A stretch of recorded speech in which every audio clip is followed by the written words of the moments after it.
Hi, I'm Jane, and I'm a forensic auditor. I want to walk you through a case study about a client of mine. Let's call him John. He had this gut feeling, the one that he was being cheated. Everyone, and I mean everyone, told him he was wrong.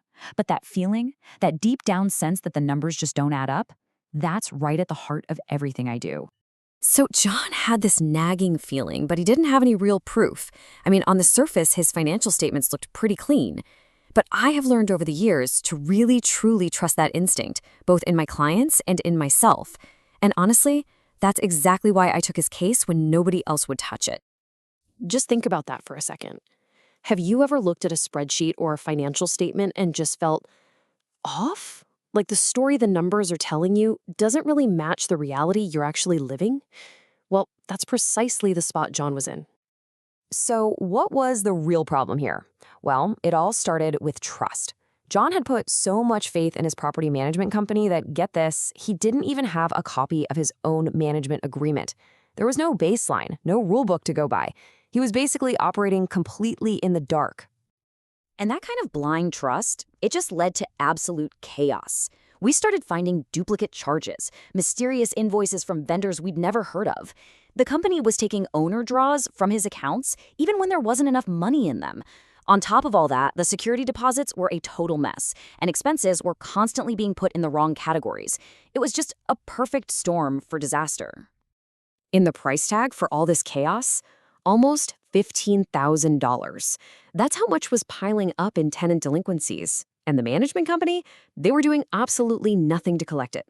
This wasn't just some messy bookkeeping. This was a real, measurable financial loss. And that's the real kicker, isn't it? That level of blind trust makes the damage so incredibly hard to spot, let alone prove to anyone. To get to the truth, you have to be willing to dig deep into that chaos. And that's where my work really begins. So how in the world do you start to tackle a problem this messy? A standard audit just isn't going to cut it. No way. You need a full-blown forensic investigation, a method that's specifically designed to find the real story hiding behind the numbers. I call it the Truth Track Audit System.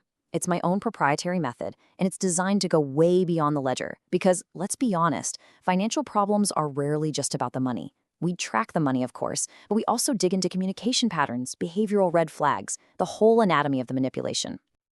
You see, a traditional audit just asks, are the books balanced? It's all about compliance. My approach asks a different question. What is the story these numbers are trying to hide? It's about uncovering that human element, the broken promises, the violations of trust, all the stuff that never shows up on a balance sheet. The process itself is super methodical. First, we dissect the ledger, piece by piece. Then we cross-verify every single transaction against bank records and invoices.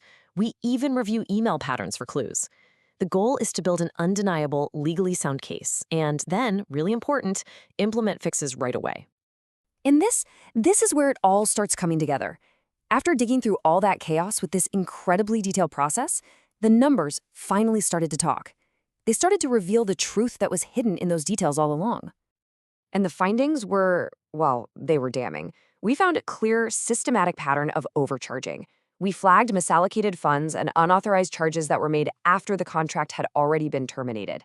We traced every penny of those delinquencies back to their poor oversight, and, this is the best part, we built an ironclad paper trail for legal action. In the end, John had what he needed. And it wasn't just answers, it was clarity. It wasn't just a cleaned-up ledger, it was the hard evidence he needed to finally regain control of his properties and, his financial future. It was about empowerment.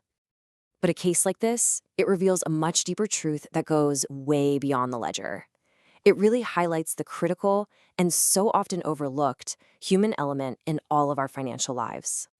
And honestly, these are the kinds of complex, messy, human problems that I'm drawn to, because untangling a web like this to deliver truth and clarity for someone like John, that's the whole reason I do this work. It really does make me feel alive. What was so insidious in this case wasn't just the financial theft. It was the emotional manipulation. The management company made John feel like they were his best friends, like he had nothing to worry about. They were selling him peace of mind while they were literally eroding it from the inside out.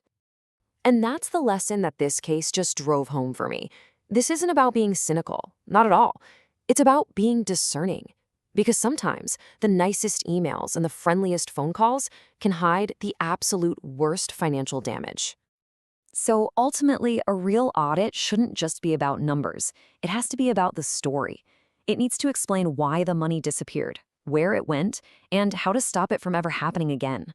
It's not about just cleaning up a ledger. It's about finding closure. So I'll just leave you with this one final thought. Take a good, honest look at your own financials, at your own business relationships, and just ask yourself, are your numbers telling you the whole story? Because if you have that gut feeling, that same one John had, it's probably time to start listening.